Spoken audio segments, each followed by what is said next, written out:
So we had a monkey and a dog, and they never got along. No? The monkey would climb the mast, To get away from the dog? and the dog would be on. He couldn't get at him. Yeah. And I don't know how long they kept the monkey. He was still on there when I left, because I was on there for just 1 year when I got transferred off of it. Right.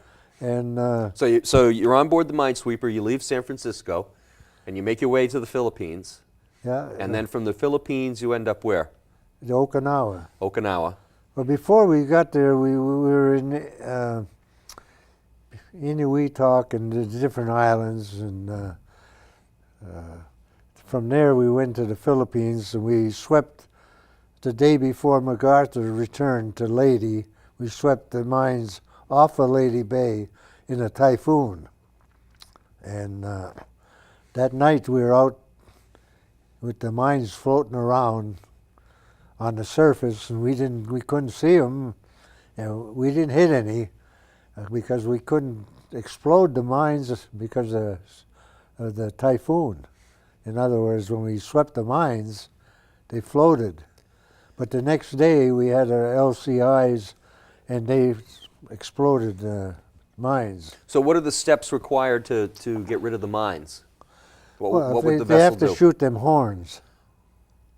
The little bumps on the side. Little bumps, to stick up. Right. But That's what how type they of, explode them. But what type of machinery or what type of gear would you use to get No, them? they had the LCI ships with 20 millimeter guns, small, different guns. Right.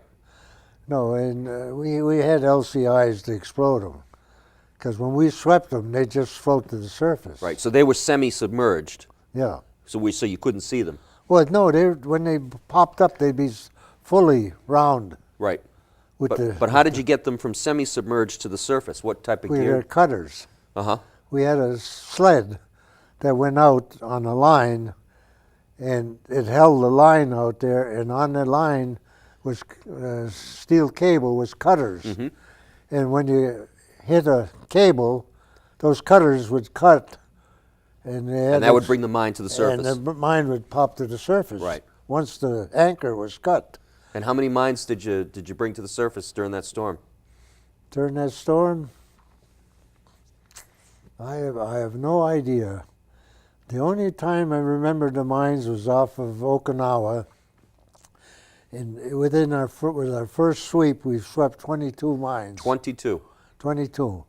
But I don't know how many we swept off of the Philippines, because we swept in Ormoc, Leyte Bay, Subic Bay,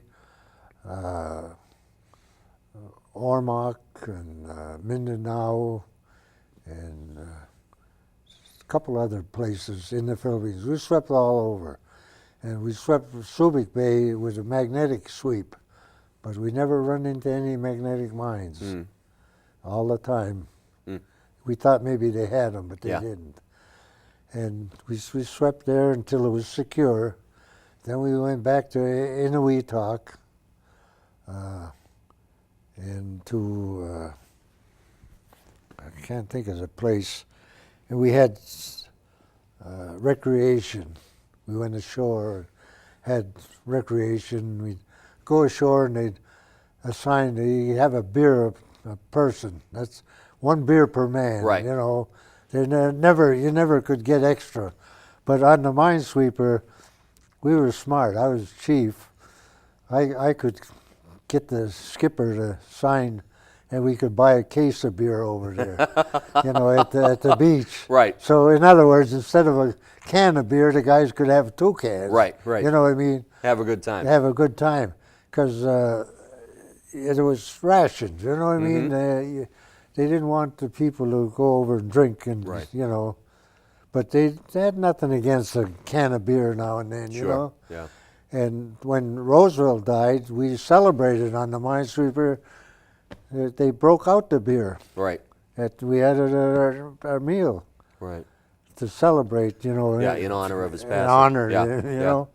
And we were off of Okinawa when he died.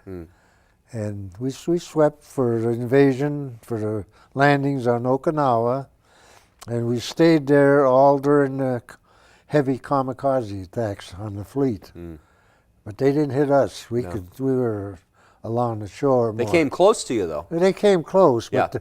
we were too small. They didn't care about that. They didn't need us. Yeah. Not when they had the destroyers and cruisers out there and Sure. the other ships. Yeah.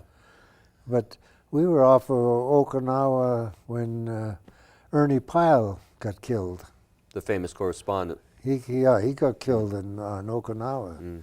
But we stayed there all during the kamikaze attacks. That must have been pretty amazing to watch those planes just fly right into the side of a ship. Did you see that? You see that, and you could see the explosion, Yeah. and you knew There was a people- man inside, they- yeah. yeah. And the funny part of it, after I was working in Worcester as an electrician, one of the guys on one of them destroyers told me how their destroyer was hit. Yeah. He was an electrician, and I was surprised that, to meet somebody that was actually Sure, on sure. when On the when receiving they end got of that. hit Yeah. in Okinawa. But I stayed in Okinawa, and right after that I went back to Ulithi, and I got orders to go back to Philadelphia on another carrier, Mm-hmm. because I was a carrier, You had experience on carriers. experience, Right. and I was going on the Princeton. It was being commissioned probably in a few months, and I ended up, when the war ended, I ended up in Philadelphia, and the day they celebrated, I had the duty on the base as security. My wife was on the street in Philadelphia having a ball with everybody, Celebrating. celebrating, and I didn't celebrate till the next day because I had the duty, and I was a security watch. Because So you made it from the coast of Okinawa back to Philadelphia Navy Yard, and you're going on board the USS Princeton, yeah, and that's where you were when the war ended. that's when I was. It was the end of July when I came back. Mm-hmm. In other words, that was almost the end of activities in the war, Right. because then the bomb was dropped in August, and the war ended on the 14th. Mm. And they couldn't keep me because I was DOW, duration of the war.